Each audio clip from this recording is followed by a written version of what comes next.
Começa agora o programa Campus em Debate. Pensando a cidade e o município que queremos. Apresentação: Cássio Peixoto.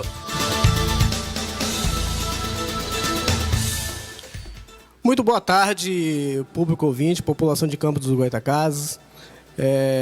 Campus em Debate novamente no ar. Hoje, comigo, o Wanderson Gama, né, o colega Cássio Peixoto, que é o apresentador oficial, não está hoje aqui, né, tem outros afazeres, está envolvido com o Conselho Municipal de Cultura e ficou a cargo da gente hoje levar o programa adiante. Programa Campus em Debate, né, hoje com o tema, a proposta da gente hoje é discutir o julgamento do caso Cícero Guedes e a reforma agrária no Norte Fluminense, em Campos dos Goytacazes específico, né, reforma agrária que é um tema muito sensível para o Brasil como um todo, em Campos especificamente, devido ao nosso histórico, né? E é um tema muito importante para a gente, para contribuir e ajudar a resolver diversos problemas que o Brasil tem, de inchaço de cidade, de problemas urbanos, de problemas de desenvolvimento socioeconômico. E hoje com a gente aqui, a gente tem dois pesos pesados para ajudar na nossa discussão, que vamos seguir aqui pelo cavalheirismo, professor. É a professora Ana Costa, professora da UF, Universidade Federal Fluminense, né, instituição da qual eu também fui egresso, né? E boa tarde, professora. Boa tarde, Wanderson. Boa tarde, Pedrovski, a todos os ouvintes da Rádio Aurora. Professor Pedrovski. Não, como a Ana disse, é um prazer estar aqui no programa. E a minha saudação para os ouvintes e esperar que eu possa contribuir aqui nesse debate que você quer fazer no Campus em Debate sobre a injustiça persistente no caso do Cícero Guedes e a questão da reforma agrária aqui no Norte Fluminense, especificamente no município de Campos. Né? Professora Ana é professora de? Sou professora do curso de Serviço Social, mas venho discutindo já há alguns anos, objeto de estudo, a questão agrária e fundiária na região. Professor Pedrovski é geógrafo, né, professor? Sou geógrafo de graduação e mestrado e meu doutorado foi na área de planejamento ambiental, né? Muito bom. Eu queria aqui também, em primeiro lugar, mandar um abraço para a população de forma geral e para o pessoal lá do HGG, Hospital Geral de Guarulhos, da onde a gente também trabalha. Né, o pessoal lá da Farmácia Central, o Francisco, o Maico, o Marlon, né, o pessoal do Ferreira Machado, né, os servidores em geral, o pessoal da Guarda. E é isso. A gente não poderia deixar de abordar, né, no início do programa, algumas questões que vêm acontecendo no município. E aí, como a gente fala, né, apesar do programa ter uma pauta já delimitada, as coisas acontecem com tanta rapidez, né, e com tanta rapidez que a gente não pode se furtar de estar, pelo menos, abordando também de forma ainda que seja sucinta e rápida. Uma é a questão que aconteceu na quinta-feira, na quarta-feira, né, que foi a questão da interdição pela Defesa Civil do Hospital Geral de Guarulhos. É uma crise que ajuda a potencializar a crise que a gente já vem passando no município, né? Crise de todas as ordens, né? Crise administrativa, crise financeira e crise especificamente da saúde, né? E ajuda a agravar a situação nossa. Professora Aninha, né? Como a senhora vê esse momento que Campos vive de crise generalizada? É lamentável, né, Wanderson? Com relação, principalmente à questão do Hospital Geral de Guarulhos, quer dizer, essa interdição agora, para a gente que acompanha um pouco aí as demandas e as dificuldades enfrentadas, principalmente pela população de baixa renda, não é novidade, né? Eu estive no Hospital Geral de Guarulhos acompanhando uma pessoa idosa lá do Açu, que foi o seu Reinaldo, que veio a falecer lá no hospital, E eu fiquei impressionada com as condições em que os nossos colegas, né, assistentes sociais, médicos, enfermeiros e todos, né, os funcionários trabalham, as dificuldades que eles enfrentam para garantir o mínimo de atendimento à população e, principalmente, as condições em que a população ela está sendo atendida, né? Naquele momento, os corredores estavam lotados, né? As pessoas, você tinha dificuldade para transitar nos corredores de tantas macas com pessoas ali internadas e as dificuldades todas enfrentadas pelos profissionais. Então, assim, essa interdição agora, ela só confirma que, na verdade, a saúde, assim como as demais políticas públicas do município, elas não têm sido realmente prioridade, né, dos governantes. E a gente pode falar da saúde, a gente pode falar da educação, a gente pode falar da questão das políticas agrárias e agrícolas do município. Enfim, na verdade, eu tenho pensado qual teria sido a prioridade desse governo, porque você anda nas ruas, você conversa com a população e realmente a gente tem visto grandes problemas, né, interrupções de programas sociais fundamentais. Então, acho que a gente vai ter um bom debate aí. Professor Pedrolovski, o senhor, você, né, como geógrafo, né, que a geografia tem como função analisar o espaço o espaço geográfico de forma ampla, né, e principalmente o espaço das relações sociais. E como você também falou agora há pouco que teve pós-graduação, no caso, né, do planejamento ambiental, o ambiente é muito mais do que um ambiente natural, né? O meio ambiente urbano, hoje em dia, né, existe uma discussão ampla, né, sobre a contribuição do meio ambiente de forma geral e urbano para o desenvolvimento do ser humano e para o desenvolvimento da vida. Como você vê a situação hoje de Campos, meio ambiente urbano?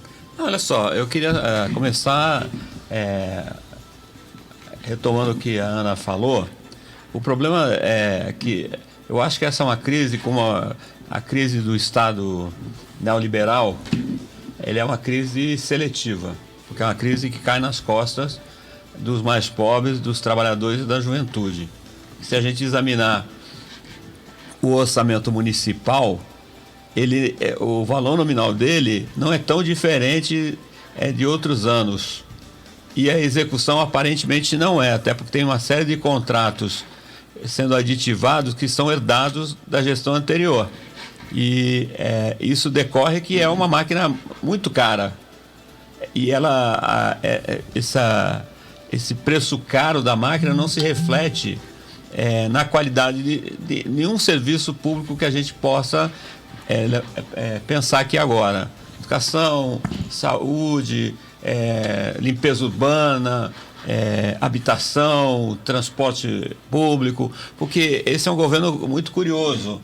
É um governo que a única coisa objetiva que o governo Rafael Diniz fez até hoje foi cotar todos os programas sociais que existiam com erros e acertos, mas que vinham, de alguma forma, inserindo as camadas mais pobres da população no orçamento municipal. Com todos os erros e acertos que governos pós-royalties do petróleo cometeram, você tinha políticas sociais que aliviavam a miséria extrema que existe aqui, decorrência, inclusive, de uma estrutura agrária completamente desigual, que é a parte que nos atraiu aqui hoje para conversar contigo é sobre isso. Nós temos uma das maiores taxas de concentração da terra no Brasil, está aqui, nesse município.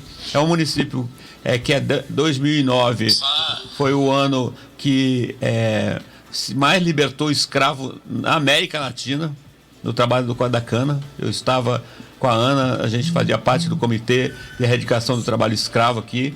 E a gente vê que nesse governo você dizimou todas as políticas, e para mim a coisa mais emblemática que se cometeu, fora a degradação dos hospitais públicos e a inadimplência com os hospitais contratados pela prefeitura, foi o fechamento inexplicável do restaurante popular.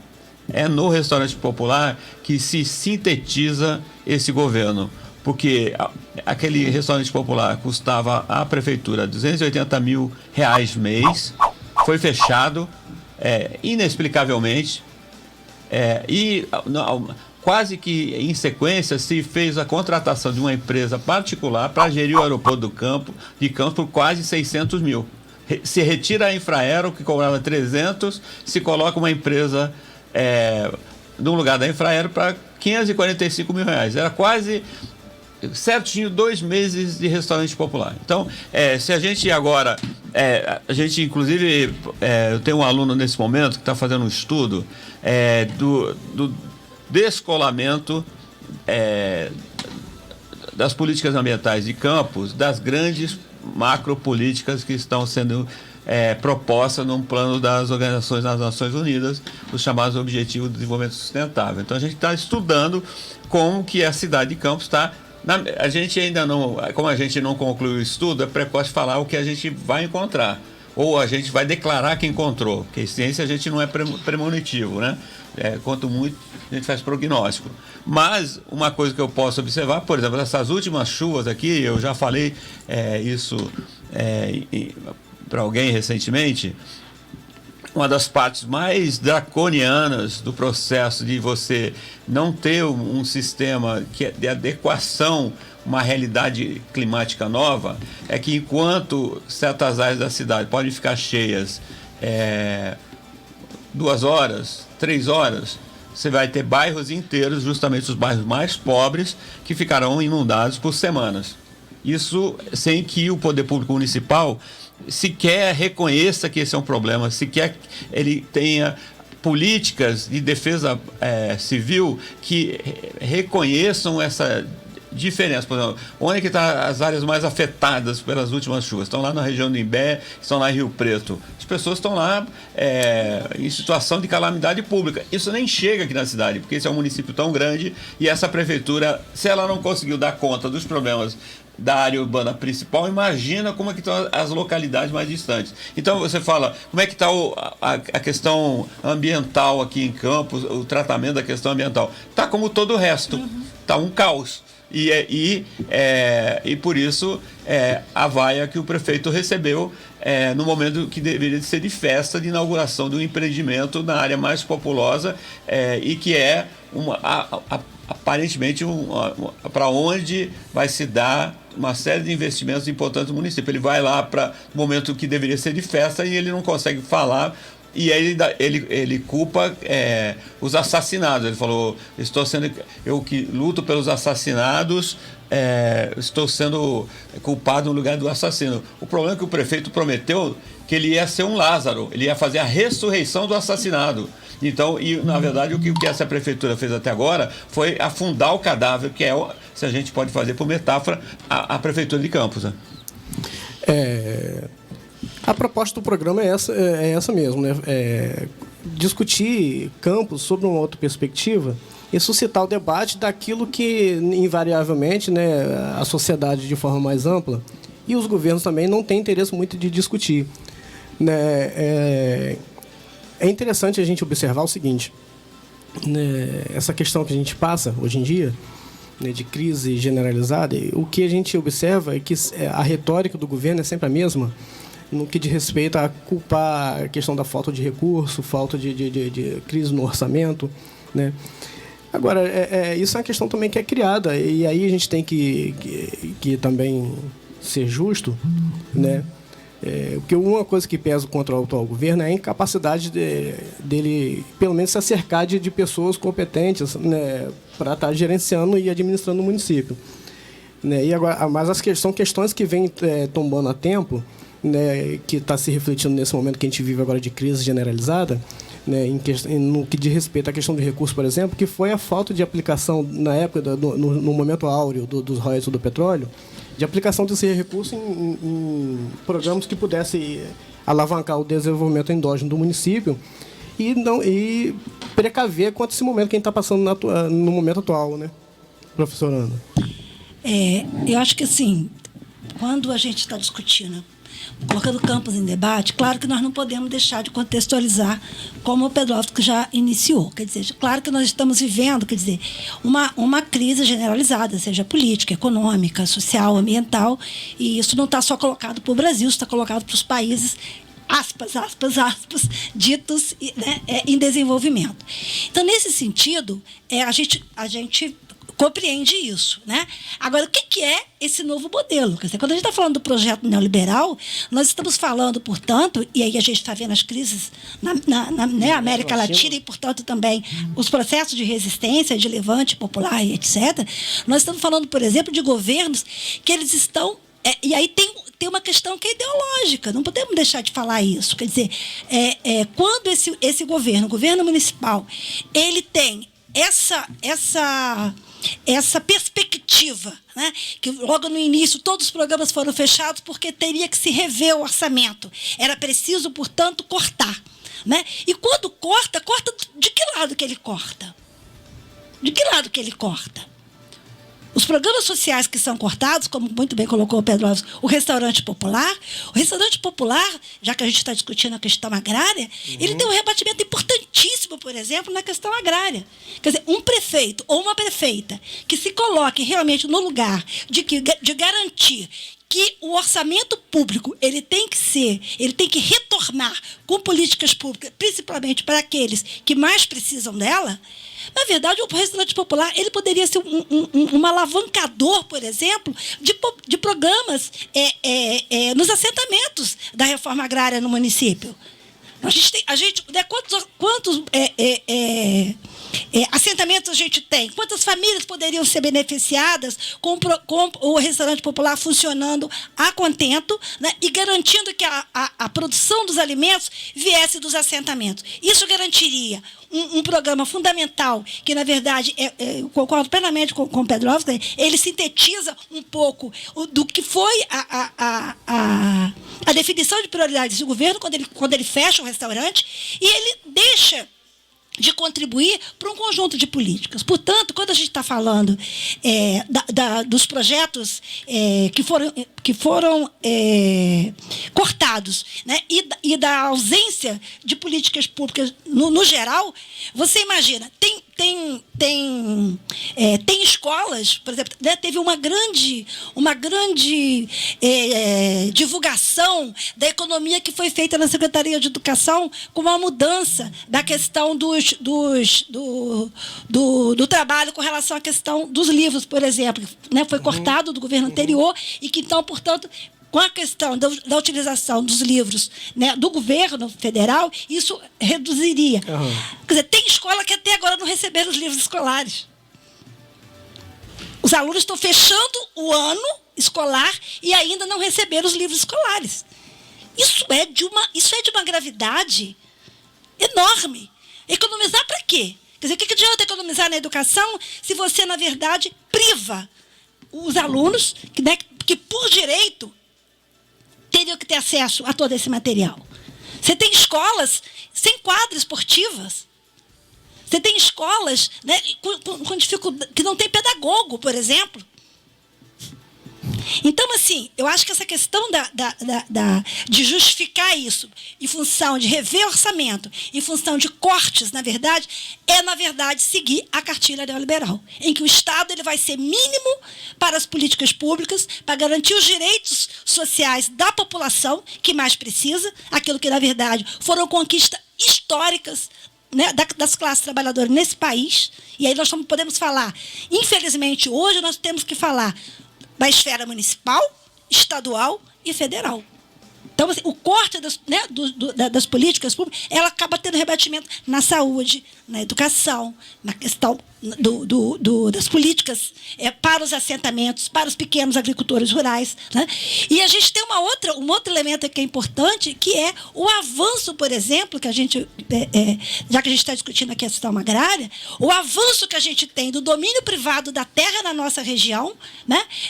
Em detrimento, por exemplo, da ampliação, por exemplo, do número de famílias assentadas ou de políticas para a pequena produção. Não, eu só queria adicionar uma questão. Porque muito se fala em corte em economia, Aí a Ana falou por quê? Eu adiciono para quem? Para quem? Porque se nós examinarmos, por exemplo, pegar um programa relacionado à questão agrícola aqui no município, o Fundecam tem um estoque de dívida que era, em tese, um programa para alavancar ou realavancar o setor sucroalcooleiro no município. A dívida ativa desse setor é de 400 milhões de reais. E a própria prefeitura ofereceu uma série de descontos para quem quisesse pagar a dívida. Eu vou chamar de ex-futebolista em ação. Aqui no município tem ex-usineiro em ação. E que só um tem uma dívida de 35 milhões de reais. E aí essa pessoa continua como qualquer grande devedor, sequer se dando ao trabalho de explicar à sociedade onde foi parar o dinheiro, já porque não se tem notícia que 1 metro quadrado de cana tenha sido plantado. Então esse dinheiro foi parar em algum lugar que não na produção de cana, até porque a usina que ele é proprietário está fechada. E aí, quando chega nos assentamentos, e isso não é um problema do governo Rafael Diniz, como eu acompanho a questão dos assentamentos desde que eu cheguei em Campos em 1998, ontem eu fui ao assentamento Zumbi dos Palmares, na estrada pavimentada, que é a grande obra do município para a reforma agrária aqui foi a pavimentação da estrada interna principal do assentamento Zumbi dos Palmares, que nesse momento está precisando de uma recuperação urgente. Mas o fato é que desde que o prefeito Arnaldo Viana, por um compromisso que ele teve com os assentados, pavimentou aquela estrada, que é fundamental para que eles escoem a produção, para que eles acessem a área urbana, aquilo nunca recebeu nenhum recapeamento. E hoje partes inteiras daquela estrada estão destruídas. Está destruída. E eu digo, esses 400 milhões teriam sido melhor investidos aonde? Num setor sucroalcooleiro que já recebeu bilhões e tem estoque imenso de dívida com a União, com o Estado e com o município, ou seria melhor investido nos assentamentos que são, sim, o principal celeiro agrícola do Norte Fluminense e, quiçá, do Estado do Rio de Janeiro? Porque essa é uma questão. E a Ana liga ao restaurante popular, mas eu ligo a estruturas que poderiam fazer um necessário barateamento da cesta básica e talvez diminuísse a necessidade até de alguns acessarem o centro da cidade para frequentar o restaurante popular. Que nós temos uma ampla produção agrícola aqui e o município de Campos jamais deu o apoio mínimo para que os assentados tivessem unidade de beneficiamento, que elas pudessem fazer uma agregação de valor para ter uma taxa de lucro maior, e as pessoas, por falta das estruturas de comercialização, ficam prisioneiros dos atravessadores, que ainda bem que tem os atravessadores para explorá-los, porque senão toda essa produção estaria perdida. Então, vê como é que é interessante essa discussão sobre a questão da forma que esse prefeito, eu chamo os menudos neoliberais, porque eles são todos limpinhos, manga limpa, enroladinho, barba feita, mas na hora de vamos ver, essa é uma prefeitura que não teve uma cara boa para os mais pobres e para aqueles setores que efetivamente poderiam alavancar a economia municipal, porque isso é interessante. Está demonstrado em muitos estudos que a reforma agrária, os assentamentos, a produção, o aporte de recursos que chega via reforma agrária é um fator de forte dinamização. Então, e por que nunca se apostou na reforma agrária? Porque os assentados e os assentamentos são um mau exemplo dentro de uma estrutura muito injusta que o município tem, porque existe a lenda que aqui há uma distribuição de terra boa, porque tem muitos pequenos proprietários. Isso não é um fato, porque isso é uma característica do Brasil. Tem muito pequeno proprietário, porque a grande parte da propriedade está nas mãos de pouquíssimas pessoas que delas não fazem muito uso produtivo. Aqui no município, inclusive, a taxa de terras improdutivas é fortíssima. Por que não tem mais reforma agrária? Porque esses interesses não estão pensando no desenvolvimento endógeno, como você falou, não estão pensando no barateamento da cesta básica, não estão pensando no progresso sustentado do município, estão pensando em outras coisas. Porque quando chega na hora do vamos ver, do recurso que sobra, esses interesses vão para a prefeitura e se apossam deles, como O papel do Estado neoliberal é tirar dos pobres para dar para os ricos. É um Robin, o Estado neoliberal é um Robin Hood às avessas. Então, é o que nós estamos vendo aqui. E por isso é que nós temos toda essa... Porque eu diria para você, toda vez que o município está em crise, não. Quem estão em crise são os mais pobres que precisam que o município operasse por eles e não opera. Porque os ricos continuam muito bem.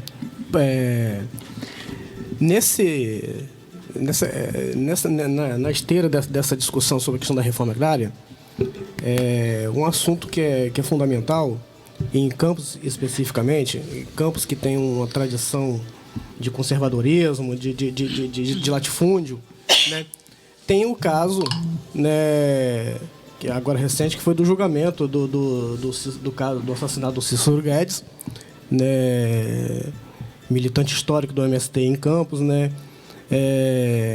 e que foi absolvido. Professora Ana, qual a sua avaliação do julgamento do caso do Cícero e qual a relação disso com a questão da disputa pela terra e até com questão de classe mesmo? Porque, no fundo, o que a gente observa, né, isso não é segredo para ninguém, existe uma ideia, né, difundida na sociedade de que o judiciário julga segundo a justiça, né, segundo que as decisões são justas por natureza. Como a senhora vê isso? Isso é questão para vários programas. Enfim, primeiro acho que a gente pensar um pouco nessa questão da própria estrutura agrária na região e como que ela vem se desenvolvendo, né? Quer dizer, na verdade, o assassinato do nosso grande Cícero Guedes, ela se dá nesse contexto. Você imagina que o processo da desapropriação das terras da usina Cambaíba, eles já têm mais de 20 anos, né? Então, são, né, todas as fazendas que foram colocadas dentro desse processo da solicitação para desapropriação, apenas uma fazenda, uma pequena fazenda, que foi desapropriada, que é o assentamento Osiel Alves. Nas demais, até hoje, esse processo continua, né, emperrado. Nesse sentido, quer dizer, a questão do assassinato do Cícero, as condições em que foi dada e toda a história, né, que a questão da usina Cambaíba, ela não começa esse processo de violência com o assassinato do Cícero. Nós fizemos uma pesquisa agora que se encerrou em 2016, que foi a pesquisa sobre a questão da ditadura e os conflitos no campo no período né, que a gente pegou no final da década de 50 e até 80. E a gente, então, dentro dessa pesquisa, que foi uma pesquisa financiada pela FAPERJ e que inclusive que saiu um livro com todos esses estudos, a gente tem algumas entrevistas que a gente faz dentro da usina Cambaíba. E o que a gente vai identificar nessa pesquisa é que esse processo da violência, esse processo de utilização das armas, né, e aí a gente sabe que são várias armas, ela é histórico naquela usina, né? Então, a gente tem depoimento, por exemplo, em que as pessoas elas eram atendidas pelos administradores, vamos colocar dessa forma, em que se exibia a arma, né, quando não se colocava a arma em cima da mesa. Então, esse é um processo histórico, né, não é um processo da agora. E se a gente pensar no que foi o pacto feito pela usina Cambaíba, como, né, de demais empresas no Brasil, com o processo da ditadura militar, civil-militar empresarial de 64, a gente entende bem o que é o assassinato do Cícero e o que é o que foi o resultado, né, desse júri que, de popular, na minha avaliação, realmente eu não consegui identificar, né? Na verdade, nós temos um júri em que, na minha avaliação, o réu era branco, né? Com o assassinato de um camponês, né? um militante negro, marcado pelo trabalho escravo, E aí, como lembrou o Pedrovski, o Cícero esteve conosco na criação e no desenvolvimento de todo o trabalho do Comitê Popular de Erradicação do Trabalho Escravo aqui no Norte Fluminense. E nesse assassinato, quer dizer, para esse júri popular, você tem 7 jurados, né? Só um homem, 6 mulheres, todos brancos, né? E aparentemente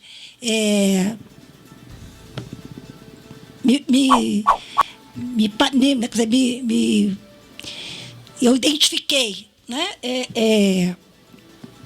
todos da área urbana, aparentemente, classe média.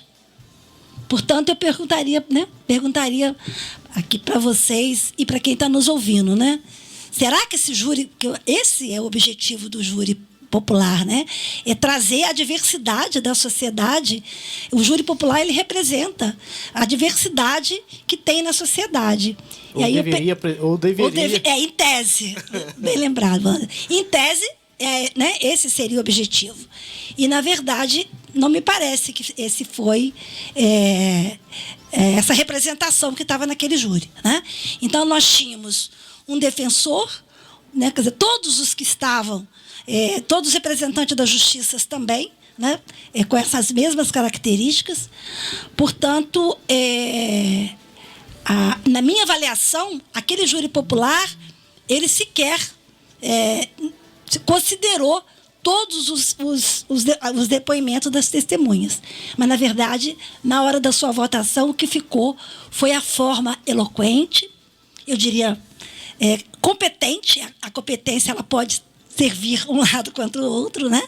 A forma competente como o defensor, né, que era, ele mesmo disse, filho de um importante procurador do Estado, né? Portanto, muito bem formado. Uhum. Então, na minha avaliação, eu sou leiga nessa área, não é?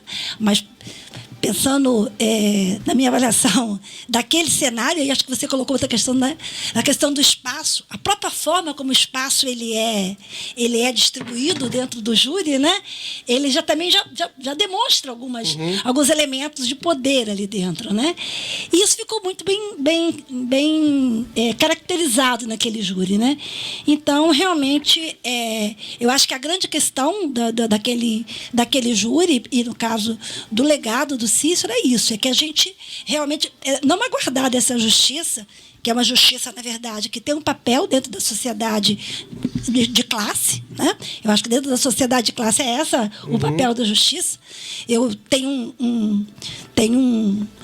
uma parte de um livro do Thompson que eu gosto muito, que chama Senhores e Caçadores, que ele vai falar do domínio da lei, né? E ele está discutindo a lei negra na Inglaterra. E eu acho que é muito interessante isso, porque assim, o domínio da lei, de que lado que essa lei, ela, dentro de uma sociedade dessa, a gente não pode esperar essa, como você falou, de uma justiça justa, acho que você usou esse termo, né? Então, assim, ela realmente tem influência, né, da posição que você representa, da sua origem e da sua condição de classe, né? Ou seja, não há neutralidade, né? A gente sabe muito bem disso. Existe na sociedade geral, e no Brasil especificamente, a gente supervaloriza, né, o arcabouço jurídico, né, e se vende uma ideia, e isso até é proposital, né, isso é ideológico, né, de que a justiça é neutra por natureza. Então, ela julga os fatos, né, que a lei é neutra, né, está de acordo com a lei, é justa. Só que uma coisa que a gente, né, é bom frisar, né, e é importante colocar, que a lei ela reflete uma determinada sociedade, o jogo de força de determinada sociedade, né? E a senhora, você colocou muito bem, e já até se adiantou em algumas coisas, algumas perguntas que eu ia fazer sobre como sobre essa questão, essa leitura da composição do júri, né, e qual a influência, porque no direito penal, né, a materialidade,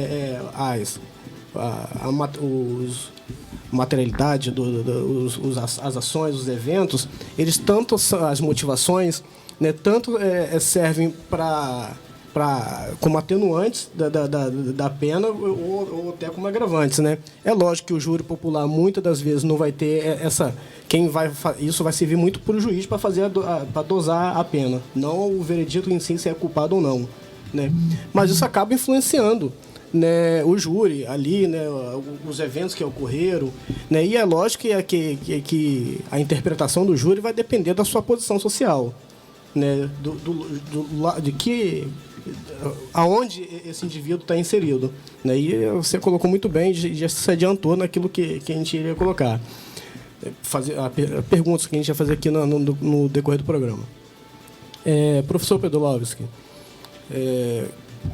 como que é a luta pela terra aqui em Campos, que é uma região, como a gente falou no início aqui, historicamente de latifúndio, de terras improdutivas, né, grande parte, né, eu ando pelo município aí fazendo entrega de medicamento, né, desde de Santo Eduardo até que Ururaí e Farol, o que a gente vê é uma extensão de terra muito grande, né, e muito delas sem produção ou com uma produção não tão pujante assim. Como que é a luta pela terra em Campos? Olha só, primeiro eu queria só retomar uma coisa aí sobre o julgamento do Cícero. Para mim, o caso Cícero, ele é problemático desde a apuração. Porque a alegação de termos um mandante que manda eliminar com grande grau de violência. A violência foram tantos tiros que o corpo não pôde ser exposto no velório. Eu estava lá. Caixão fechado. Então, o Cícero, dando as proporções, teve o mesmo tratamento que o Carlos Marighella teve durante a ditadura. Foram muitos tiros, além do excesso para matá-lo. E aí vem que é um ciúme de liderança dentro do acampamento, lá no Luiz Maranhão. Não há ciúme, há um problema político e há um problema com a liderança que o Cícero tinha, porque o Cícero, eu sempre falo, o Cícero era uma força da natureza. Ele era uma pessoa que tinha, como qualquer ser humano, defeitos e qualidades, mas tinha uma coisa que ele era, a minha experiência é que ele era incorruptível. Ele tinha a experiência da vida dele o tornou uma pessoa que trabalhava por princípios. Os princípios, às vezes, ele aplicava de uma maneira bem forte. Ele era uma pessoa grande. Isso é um dos problemas de quando você é grande e forte. Você não tem medo. E tinha voz. Quando ele chegava, não precisava nem falar. Mas quando ele falava, então, meus alunos tremiam com ele. Ele sempre ia me visitar lá na sala quando tinha alguma tarefa, com algum problema para resolver lá na universidade. Você só apareceria lá. Mas, ao mesmo tempo, ele era uma pessoa gentilíssima. Era uma pessoa que tinha grande afeto pelos filhos, pela família. Essa é uma coisa que eu gosto de ressaltar sobre ele. Ele era uma pessoa que tinha qualidades e defeitos, mas que ele era uma pessoa que sempre que a gente parava para conversar, ele era uma pessoa muito ponderada, que tem momentos que a ponderação tem que ser usada para outras coisas. E os momentos de enfrentamento, ele era um dos primeiros de qualquer embate. Então, aquela coisa, era um filme de acampamento. Eu nunca engoli essa história. Então, e o caso do Cícero tem uma outra curiosidade singular. Ficou preso o suposto mandante e nunca ficaram presos os assassinos. Esse é o primeiro caso que eu tenho notícia no Brasil. Na história da luta fundiária no Brasil. Você tem um mandante que vai a julgamento primeiro, que qualquer coisa ele fica preso, primeiro preso. E para mim, então, era sempre uma explicação esquisita. E quando evolui para a situação do julgamento, que só ocorreu porque houve pressão política para que o julgamento ocorresse, ele não ocorreu naturalmente, ele levou 4 anos para ocorrer. Então, veja só, esse é um julgamento que não interessava ocorrer, porque existem interesses, que daí eu vou chegar na outra parte da sua questão, que tocam em grupos poderosos dentro da cidade. E eu sempre achei que a morte do Cícero, ela ganha, inclusive, mais clareza com todo o episódio do reconhecimento pelo ex-delegado do DOPS, Cláudio Guerra, que na Cambaíba foram incinerados corpos de guerrilheiros torturados e assassinados pelo regime militar de 64. Então tem uma história aí que envolve as terras da Cambaíba, a violência política e a violência contra os camponeses, que o livro do Cláudio Guerra, que eu, inclusive tenho, ele começa apenas a tocar. E essa é uma outra questão. Porque há que se lembrar que Campos foi o último município brasileiro a aceitar a libertação dos escravos. E eu sempre digo, voltando àquela questão inicial, onde foram parar os negros, que eram maioria urbana em Campos. No final do século XIX, a cidade de Campos era majoritariamente negra, como continua sendo, mas era mais negra ainda. E aí eu digo, aonde foram parar esses negros? Qual foi o destino que a forma pela qual a libertação dos escravos se deu que eles tiveram? Eles foram mantidos dentro dos latifúndios, como escravos libertos, mas escravos de fato, ou eles se embrenharam em regiões ali do Imbé, ou foram empurrados a partir das reformas do Saturnino de Brito em 1902 para as áreas que ninguém queria morar no que era a periferia de Campos. E eles continuam sendo, a maioria negra da população continua sendo empurrada para a extremidade mais inocupável do terreno aqui na cidade. Então, mas por isso que a estrutura fundiária se dá tão correta, porque eu quero chegar aqui rapidamente nos assentamentos. Se você for lá no assentamento Zumbi dos Palmares, que é um dos que eu mais estudei, são 506 lotes. E a imensa maioria das famílias são negras, ok?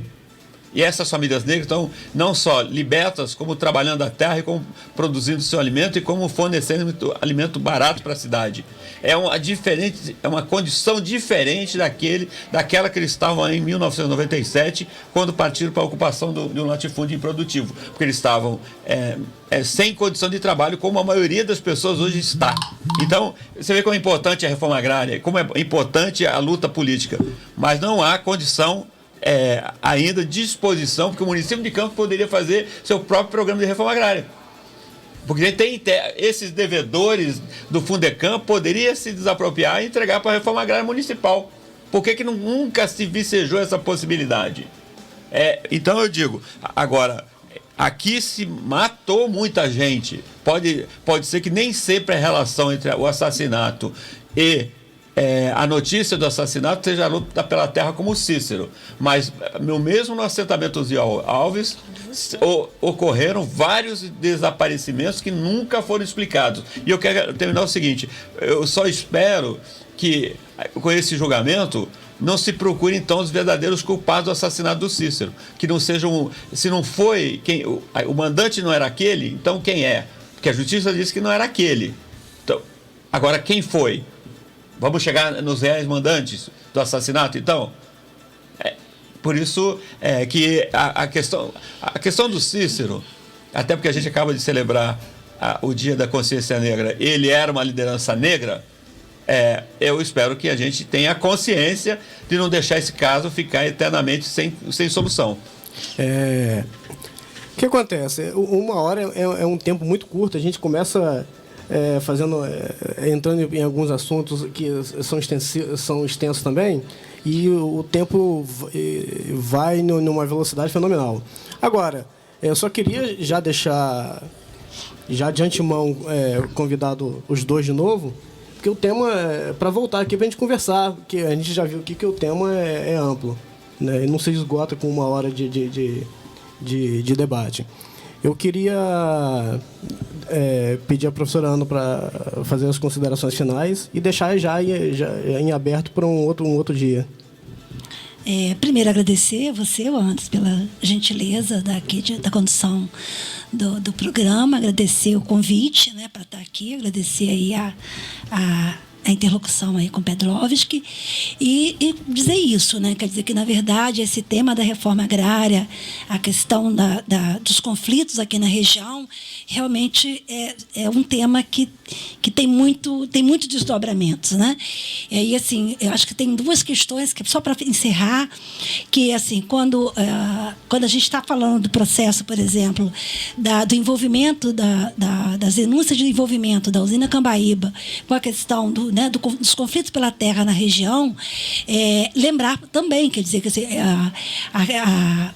a denúncia da incineração dos corpos naquele espaço, e como o Pedro também, né, eu venho fazendo também estudos e trabalho de campo na região, é dizer que também outra questão também que a gente tem discutido pouco, eu estou até terminando aí um pequeno inventário para entrar com o processo para pedir, inclusive, o tombamento ali das ruínas, porque assim, eu estive na usina Cambaíba com trabalho de campo em junho de 2018 e os fornos estavam em pé, e quando eu volto em outubro, Anderson, eles estavam todos destruídos. Então, assim, esses espaços de memórias, eles precisam ser preservados, porque eles incomodam a esses poderosos, como o Pedroso colocou. Então, assim, acho que essas são questões. Quer dizer, pensar na questão da reforma agrária na região, por exemplo, a gente pouco fala da reforma agrária no Imbé, que quando os camponeses se revoltam na década de 60 contra a grilagem de terra pelos usineiros, para fazer esse link com o que o Pedroso colocou. Quer dizer, eles se revoltam, se organizam, fazem reforma agrária. O Roberto Silveira, que era o governador da época, ele decreta a desapropriação. Qual é o primeiro decreto a ser como é que a gente fala? Ser tornado sem efeito, né? Das ditaduras civil-militar e empresarial de 64. É exatamente o decreto da desapropriação das terras do Imbé, que já estava produzindo, né? Que tava, assim, o assentamento já era um exemplo, e, de repente, muitos daqueles camponeses, Pedroso, eles teriam realmente sumido pela mata dentro, né? E a gente, inclusive, vai recuperar depois num outro trabalho que é lá na região, ali perto do Cachoeiro de Macacu. Então, assim, eu acho que esse tema é muito importante, e ele é revelador de muitas questões da formação da nossa região, da formação do nosso Estado, da formação do nosso país. Então, discutir a questão agrária e a questão fundiária na região é de fundamental importância para a gente compreender um conjunto de elementos que, às vezes, não estão muito claros, né? Então, agradecer e me colocar à disposição aí, que realmente o tempo passa rápido, né? Rápido. A minha garganta nem doeu muito. Professor Pedroso. Não, Anderson, é só agradecer, acho que o tempo está encerrando, e dizer que, realmente, a única questão que eu quero expressar aqui é que eu espero que os futuros candidatos a prefeito de Campos aprendam a lição que o prefeito Rafael Diniz está aprendendo na prática, que a população não tolera mais estelionato eleitoral. E na questão objetivo da reforma agrária, que pelo menos aqueles que realmente têm um mínimo de preocupação com a condição da alimentação, da produção agrícola familiar, que eles parem de tratar a Secretaria da Agricultura, pelo menos, como um espólio do grande latifúndio, que continua sendo, e mais, que torne a Secretaria da Agricultura um agente de dinamização desse celeiro agrícola que já está estabelecido à custa de muito sacrifício dessas quase 800 famílias assentadas, quase 1.000 famílias, na verdade, que tem aqui no município. Nós precisamos apoiar essas famílias, porque elas já produzem um portfólio de alimentos incrível, e que acabam não ficando no município, porque os atravessadores levam para lugares onde eles vão dar mais lucro. Como a gente já mapeou, só para finalizar, a produção de alimentos aqui dos assentamentos chega em Porto Alegre, Brasília, Belo Horizonte, Vitória, e a maioria não fica em Campos. Então, nós precisamos fazer essa conexão entre a reforma agrária, que, por mais precária que seja, existe no município, e potencializar isso para alimentar as crianças nas escolas, para fornecer para o restaurante popular, para vários, né? Porque o município de Campos deveria ter um restaurante popular por cada localidade, porque isso evitaria muita doença, porque muita gente está doente por causa de fome nesse município, ok? Desde já, muito obrigado, e sempre que a minha presença for útil aqui, por favor, pode me convidar que eu tentarei estar. Sempre é útil dos dois. Queria aqui agradecer os dois, professora Ana, professor Pedrolovski, voltar a afirmar que a gente vai voltar a conversar aqui com certeza. Programa Campos em Debate está chegando ao fim mais uma vez. A gente volta sábado que vem, ao meio-dia. Queria mandar um abraço aqui para a Gisele Isabelle, para a Graciete Nunes, para o professor Carlos Rezende, lá da UENF. Para Dona Esmeralda, que é minha mãe, que deve estar assistindo. E é isso aí. Campos em Debate chega ao fim e a gente volta sábado que vem ao meio-dia. Um abraço.